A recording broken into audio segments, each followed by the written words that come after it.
We'll move on to our third segment. We're going to look back on some college football stuff.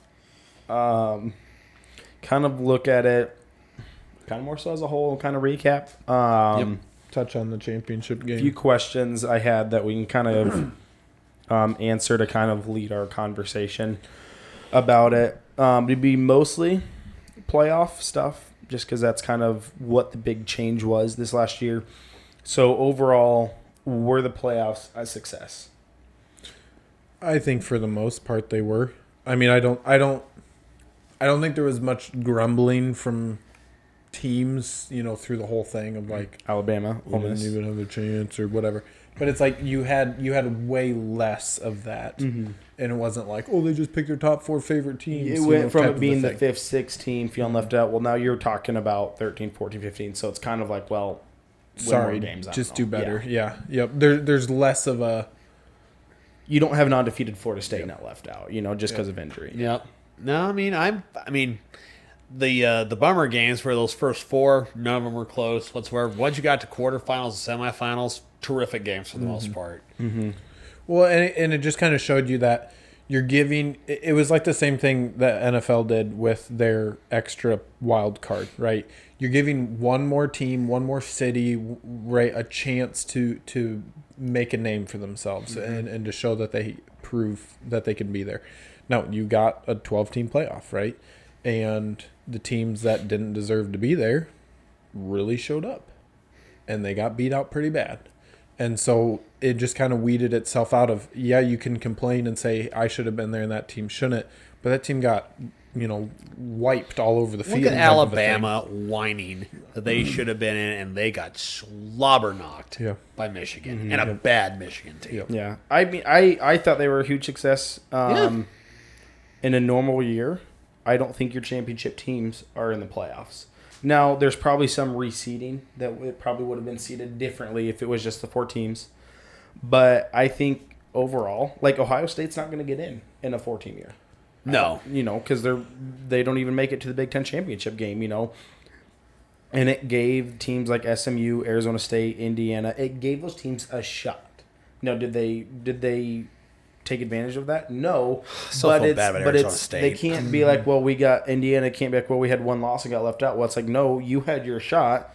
You didn't beat Notre Dame, SMU, we only had one loss. Well, I guess 2, but if you include the championship game, though. But it's like, okay, we got left out. It's like, no, you were in there. You had your shot. You couldn't beat Penn State, And so I thought it was a success. It gives you more games at the end of the year. Now, I think they need to change the scheduling so we're not getting Monday night games. Yep. They're going to work because we're having to move it with the NFL. Yeah. I think they're going to work with each other. I think on that. push the season up so you're not dealing with that. You start the week before Labor Day. Yeah, either go before or just have NFL move to Mondays and keep Saturdays for football during the playoffs because that's normal for people. Yes, to have an NFL game on Monday and to have college games on Saturday.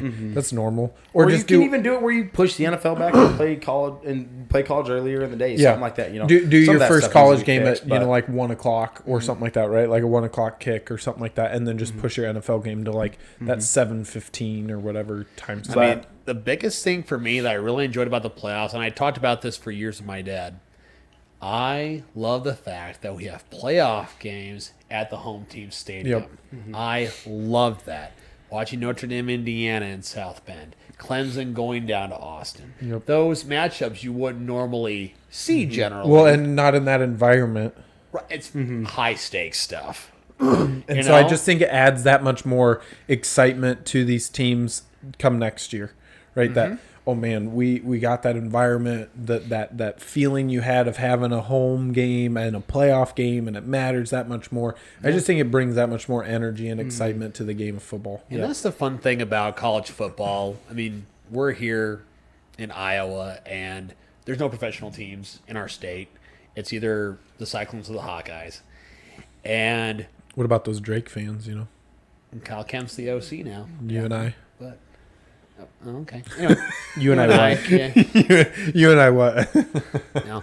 But that's what I love about college football, and that would be my primary. I love the NFL too, but not like you do, Jim. I'm more of a college guy, kind of like Silas is.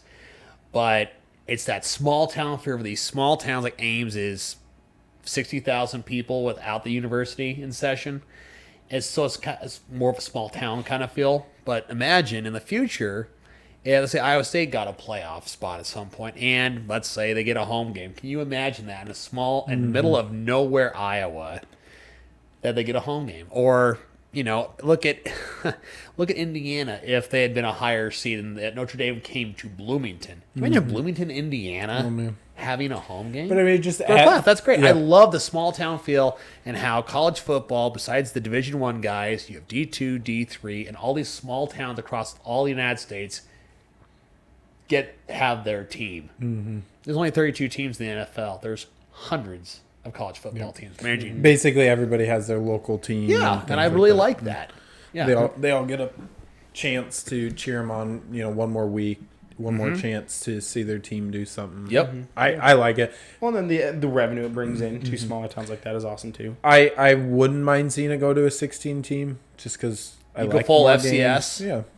So you just go no bye weeks. No bye weeks. One plays 16, And two plays 15. the Just like higher NCAA seed. tournament. Yep. Yeah. Higher seed gets a home game. So and first two two rounds are home games. games. Yep. Yep. I like that. You go bowl game after that. I like that. Just because I just think the revenue it brings in, the excitement it brings back to There's too college much money football. to be had. Yeah, I just think it's worthwhile to do that, and I think as you look forward, these players going to the NFL. Okay, the NFL's already in talks of going to 18 games season. They drop off another preseason. So it'd be two preseason, then? Yeah. and then you go right into regular season. Well, if you're talking 18 game schedule in the NFL, you've got to now look at we need more games in college to actually get some of these reps in. So if you add another playoff game, sure, why not, right? That's another chance. Listen, I'm never going to be. Listen, there's a big difference. I'm not against expanding the playoff for college football. I am 100% against expanding for the NCAA tournament. 68 is a good number. Yeah, no, I think for the tournament. Yeah, I think so. that's Football a good, and basketball are totally different. Yep. We'll keep this going. We'll get on question number 2. Is Ohio State the most deserving team to ever win a college football championship? I don't think ever. I think this year they're probably the most deserving, but I don't think it. Because here's the argument. A lot of times, so if you go back to what we had for the previous, 10 years, it was a 14 field. Mm-hmm. So a lot more objectivity going into who made the playoffs. Before that, it was the how did they do it? BCS. So they came up with this is my era. Yeah. They had a computer formula or whatever, and it would calculate how many points you went by, how high the team was ranked, so on and so forth. Mm-hmm. But the problem with the BCS is it misses that human side to it. Where all of a sudden 1 year that kind of broke the BCS to a certain extent was when you had a rematch of LSU Alabama. It was 21-0. It was a horrible bowl game. Horrible title game. Because that was really just the Rose Bowl, right? Like, that was the game. That was the game that you were trying to get, like Rose Bowl, Cotton Bowl. Yeah, you're just trying to get wherever because the title game switched every year. So 1 year the title game was the Rose Bowl. 1 year is the sugar, the orange. And then, then you go back to before that, then you have people, writers Yep. would vote on it.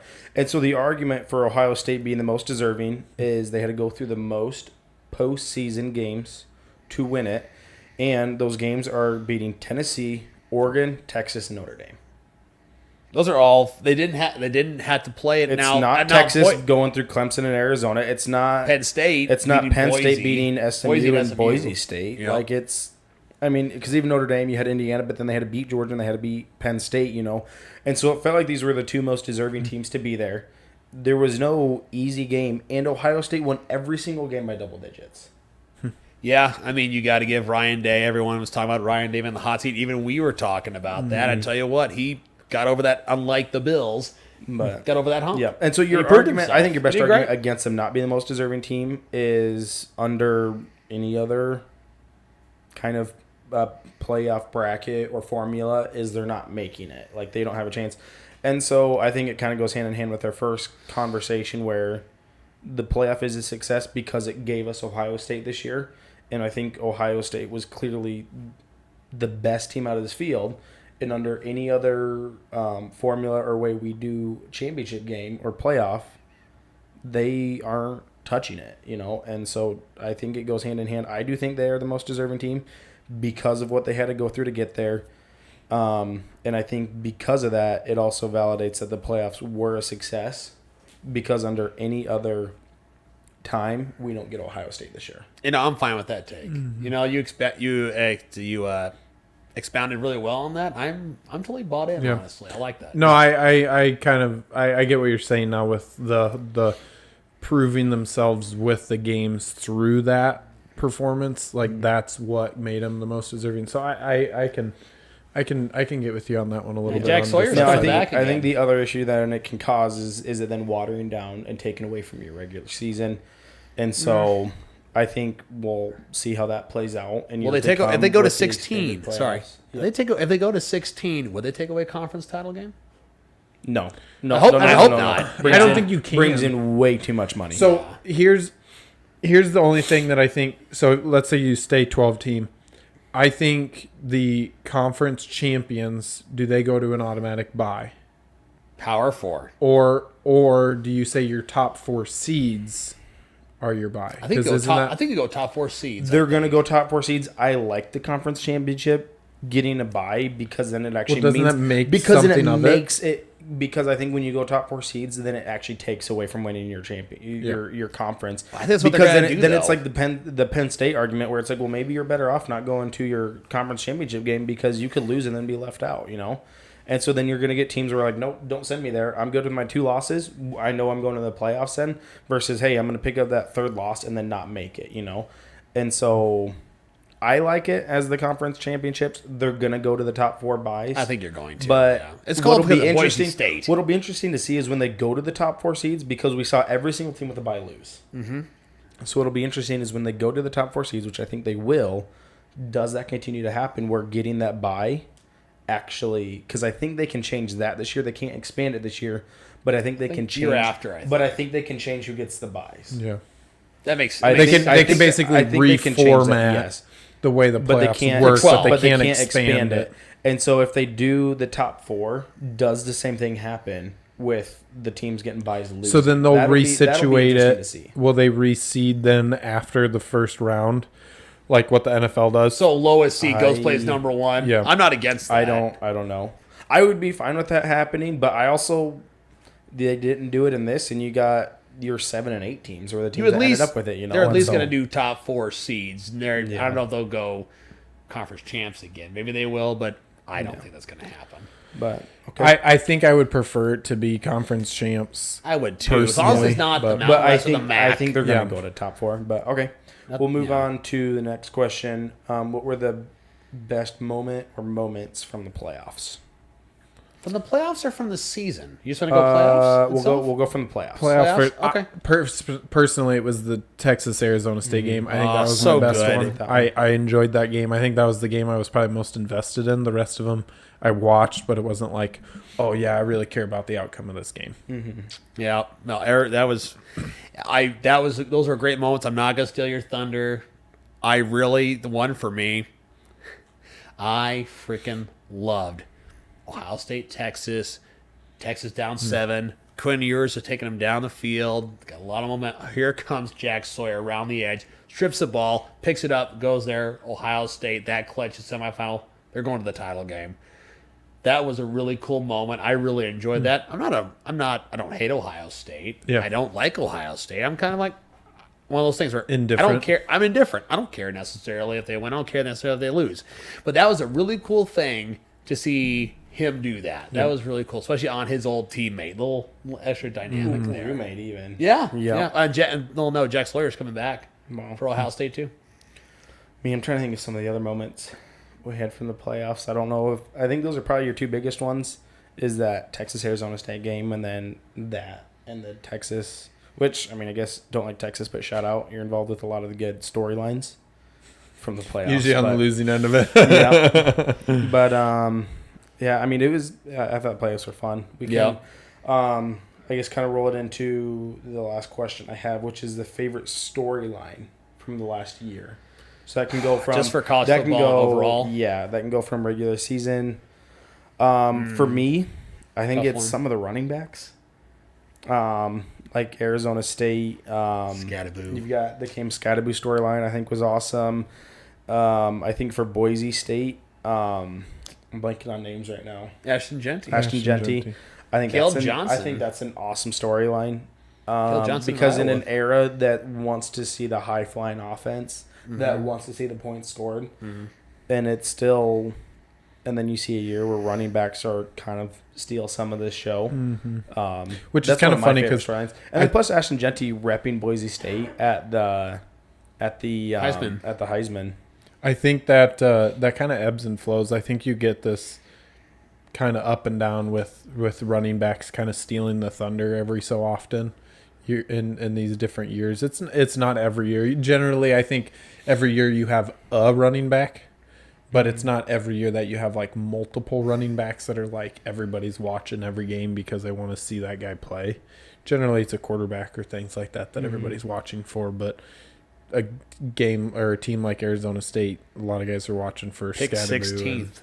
Yeah. Won the conference. It's great. So, I think Arizona State's my favorite storyline. Being Big 12, I didn't even know. I knew nothing about that team at the beginning of this year.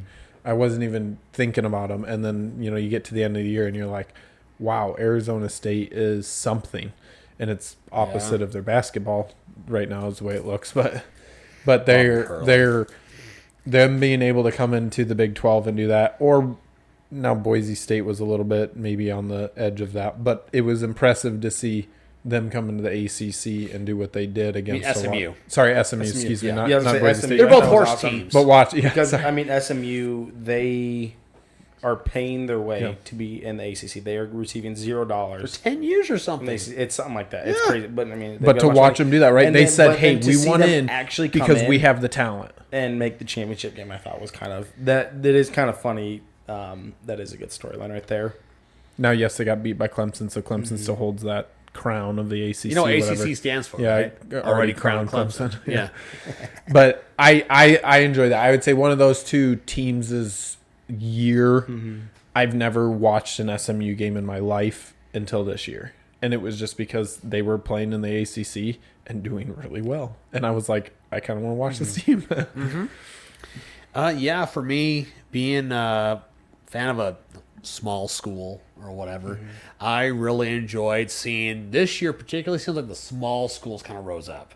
Iowa State made it to the Big 12 title game, beat Cam Ward and the Hurricanes in the bowl game. They won 11 games this year. So Indiana team it's the Iowa State of the Big 10. Pretty good basketball, better basketball history than Iowa State, but still, I would say it's pretty good basketball history. But Bobby Knight, all those really good Indiana teams from the 80s and the 90s, nothing to speak of in football. Same with Iowa State. Look at that. Kirk Signetti came in, and I do not care if they play Mary Sue School for the Blind. I don't care if their schedule wasn't the toughest. It's really hard to win 11 games in college football. I don't care who you're playing. They won 11, made the playoff. And they won most of those games pretty convincing. They did. Yep. They got O'Rourke in there as the quarterback to beat Iowa State at Ohio the year before. But the SMU, Indiana, Iowa State, Arizona State picked to finish dead last in the conference and won. I like the aspect of David and Goliath. I like the little guy who is not supposed to have a shot in the dark, and they win tons of games and make a name. It makes all the teams, all the fans of those schools that aren't a blue blood, and Notre Dame, and Ohio State, and Alabama, and LSU, makes you really excited for the playoffs. I like having Boise State in. I liked having SMU and Arizona State. It makes it more fun having those small teams, and a lot of that I think comes from my love for March Madness. Who doesn't love a 15 beating a 2 seed? As long as it's not your team, that's the 2 seed. I love the small teams winning this year. I think it was probably one of my favorite and most followed years of college football, mainly due to that storyline that you're talking about, right? The small teams beating the bigger teams. Gotcha. But then you have teams like Alabama, Georgia, LSU, Michigan, Clemson. They're all a little down. And none of them are Georgia being down won the SEC. but it's that dominant thing. They're not. It's not Georgia, Alabama, LSU, and Clemson in the Final Four, right? That's not your. That's not your playoffs, right? That's kind of what you're used to seeing every year for the last Even seeing Penn 6 State years, was a good or thing. Penn State, yeah. And that's the benefit of NIL. This is how you see it paying off. Is you see a little bit more. Now you still end up with Ohio State, Notre Dame in the championship game, but you see more a more balanced landscape of college football. You know, you can see in Indiana, and SMU, and Arizona State make the playoffs because now if they've got money to spend, they can go get the players they need and they can make a run at this. You know, and so. You know, you don't have it where you've got these guys and then you've got the rest. It's now more balanced out, and I think it makes college football better, you know. Well, and now the way they rolled out NIL was a disaster. Absolutely. But now that you see it balanced out a little bit more, I think you can see how it can actually benefit college football, and I think it just made for an awesome year. Well, even really fun. Recruiting, I think, is better. Iowa State, has picked up 2 3-star receivers, if I saw that correctly. At least one. You look at all the players that Campbell has in the NFL now. And Higgins had a good day at the Senior Bowl yesterday. Noel had a pretty good day. So you're just going to keep getting more people in the NFL. But I still think, even as far as NIL, it's different with basketball and football. It still comes down, especially, I think, for both, it comes down to your high school recruiting. If you can build that base and then fill in those spots, like NFL free agency we were talking about. Like, look at Ohio State. They upgraded from Kyle McCord to Will Howard. He didn't need to be magnificent or a game changer. He just had to get the ball to those receivers consistently and run when he had to, and he did. That's the piece they needed. Pick your pieces. Look at a disaster like Colorado. Should have played better. A lot of their players came on NIL. They picked them up, right? It was in the transfer portal. Yep. And I think there was a little bit of a lack of cohesion in that team. Especially when the coach's kids are the ones that are, there's a circus around college. Yeah, and I'm not saying that they weren't a good team. They had their moments where they were good, but I just think there was a lack of cohesion in that team because of how many outside players you were trying to squish into this identity. You get the teams on the opposite end of the spectrum. You get Colorado, which is basically all transfer portal, and then you get Clemson, which is basically all recruiting. You know. Yeah, Dabo. And then they both have good years, but then you look at teams like Ohio State, Notre Dame. Those are teams that recruit the best, and they bring in the transfers, like I was talking about earlier, to plug the holes in the boat to get a complete ship. You know, Ohio State brings in Will Howard. That's that final piece you need for that incredible roster you have. Notre Dame brings in Riley Leonard. That's that final piece you need for that team you have, you know. And so the teams that can still recruit the best and bring in the pieces that they need to complete the ship, clearly those are the teams. Yep. Those are going to be your championship-bound teams. And that's what we ended up getting this year. But I think that's about it. I think that's what we got for today. So August 23rd, Iowa State, K-State, and Ireland. Can't wait. We're looking ahead. Is that for 20? That's 20. That's for 25. Yeah, that's the first game of the year. Is that week 0? Week 0. So all eyeballs on that. But we'll look forward to the Super Bowl coming up in a week. And a lot of basketball. Obviously. Our drink for today was coffee, pink lemonade. Okay. Real? I missed that. And cherry juice. So it was cherry. It was their version on a twist of an Arnold Palmer. Arnie Palmies. Just give me a caffeinated Arnold Palmer. Cherry juice and pink lemonade and coffee. So I was right about the coffee. That's where the sweet tea thing came in, I guess. Kind of. I don't know. I taste lemonade now. I think that's actually what I was smelling. I don't know what the cherry juice is. Well, it's probably the maraschino cherry juice. They just squeeze a bunch of cherries. No, upstairs? they just poured a little bit of it in. Probably like as like a little. Yeah, I definitely. Little hit. Yeah. It's so weird. It is weird. It's not the worst one. The coffee's on the back end, and that's just all you taste is on the back end. All you taste is cold coffee. Yeah. Give me a 3 on this one. 3 out of 10. Yeah, maybe that. Yeah, two or you're three. A maybe on a 3. 2 or 3. Yep. All right. Well, thank you for listening to another episode of us rambling on and on. Hope you guys take care, and we'll see you next time.